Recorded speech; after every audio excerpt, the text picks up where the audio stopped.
So this is actually a progress update on a project that was introduced at this workshop last year.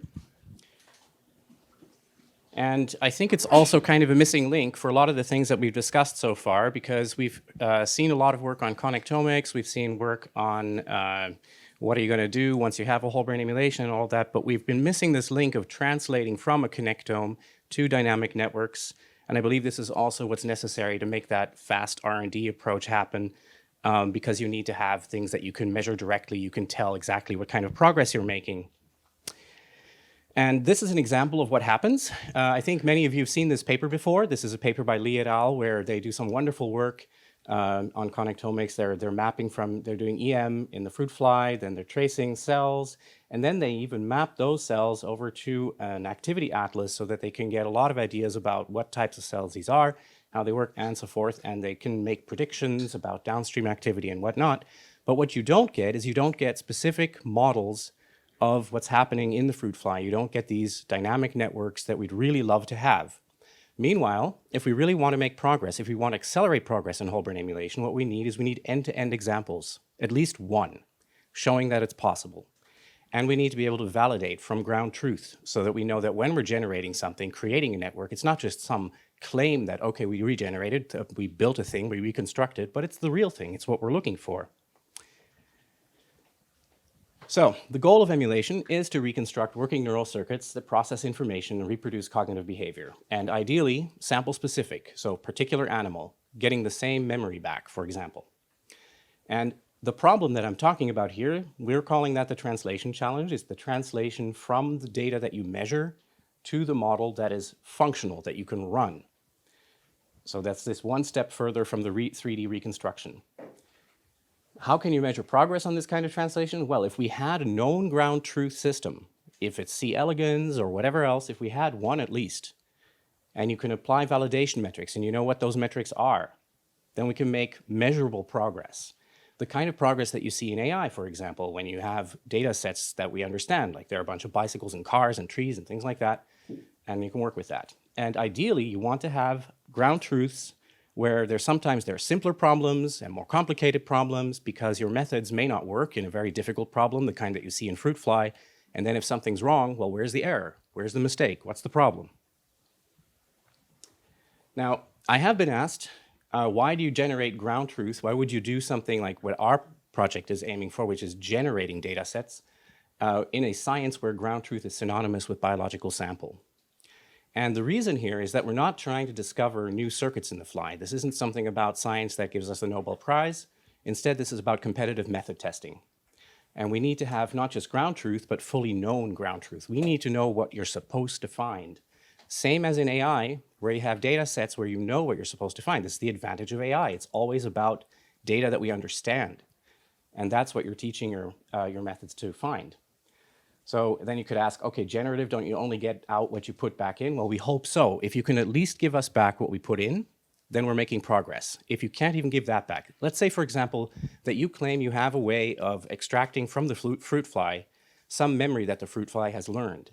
You're going to get those engrams back in a sense. But how do I believe that? How would I believe that your method can do that if you can't even give back attractors that we put into the system that we're putting into this generated data? So I'm more likely to believe that if you can at least handle the data we produced, and then we can make some progress. So we created a platform to do this, and it allows you to go from easy to hard by starting with very simple problems and then going to the problems that look a lot like fruit fly. And we started at the very top with the question, what is it you even want to do for whole brain emulation? What are the success criteria for that? And there are a lot of success criteria. When we did a survey of that, there were 80 of them after we categorized them, and we got them down to something smaller, but there are only 8 of them that work at the circuit level. So when we were looking at just circuits, there are only 8 of them that applied. I can get into that with you guys later. There's a paper that we're writing on that. It's going to be out hopefully soon. Now, this is what the challenge allows you to do. You've got multiple dimensions where you can add in difficulty levels, and you can leave them out if you need to. So you could start with just a feed-forward system that you're putting in there, simple network, simple neurons. Then you could add difficulties in the data, for example, inhomogeneity, in tears, cracks, whatever, noise.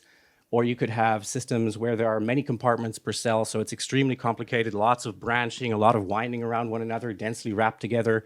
You could have systems that have different computational intentions. So the function you're putting in there could be attractors, it could be auto and heteroassociative networks, it could be that you're doing simple to complex cell feature detectors, or you could get right up to cortical sustained activity buffers and things like that, moving your way up to what a fruit fly would be like. Okay, I'm probably not going to dive into this. This is a bit about the types of validation metrics that we ended up with because we can co-register very easily, but I'll just say we don't have to rely only on the metrics that would apply when you're comparing two graphs, when you're doing graph similarity, typically when you don't really know how they're supposed to match. And we don't just have to work with the activity similarity metrics that you would use in that case, because in this case, cells are very easy to find. So if someone can find the cells in 3D, we can co-register the emulation they're proposing, the system they're proposing that they've extracted from it, with the ground truth that we put in, and we can give them a really detailed report on how well they did. Here's what we do. A challenger comes to us, a challenge taker, and they'll say, okay, this is what we're proposing, how we're going to record data. So this is a type of data set that we expect. And in the future, we'd like to really be able to do that the way that they want to see it. But right now, we just provide electron microscopy, calcium imaging, and something that is like neuropixel electrode recordings. And because I don't have much time, I'm going to jump a bit about this. But this is another platform that I developed a while back called NetMorph that we're using to generate these neurons. So these are neurons that look a lot like pyramidal neurons, for example, that we can grow and then create those systems with. Come on, forward. And then you get a data stack, you get your calcium imaging, you get your electron microscopy images. Not going to get into this, but you can ask me about it later. This is our server setup.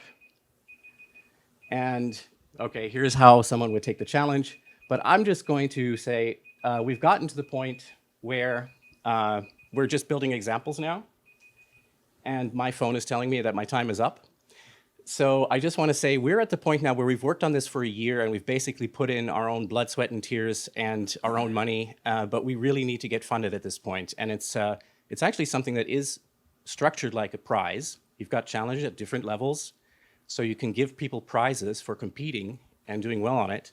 And hopefully that's a good way to move this forward, is to turn it into an actual prize in whole brain emulation. Thank you. Awesome. Thank you so much. Questions, comments? I was just curious in terms of NetMorph, whether that's a static, the 3D generation of like neuron morphology, or whether there's like a functional dynamic aspect to it.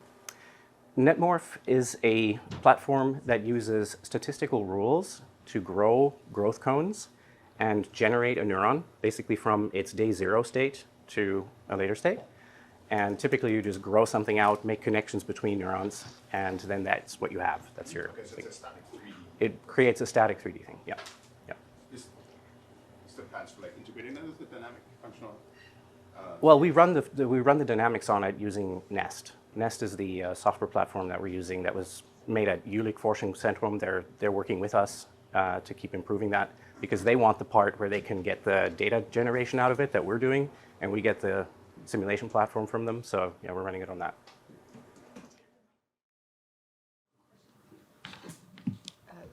Just wondering what your leading indications are in terms of like first. Sorry, I can't hear you. Just your leading indications for like what's the first application of this tech that you envision? The application yeah. is to test methods for translating from data that you would get, for example, from electron microscopes, where you have a connectome that you're trying to get out of it, to models that actually run and work and that compare, okay, have we found what's supposed to be in there? Yep. All right. Thank you so much, Randall. Wonderful.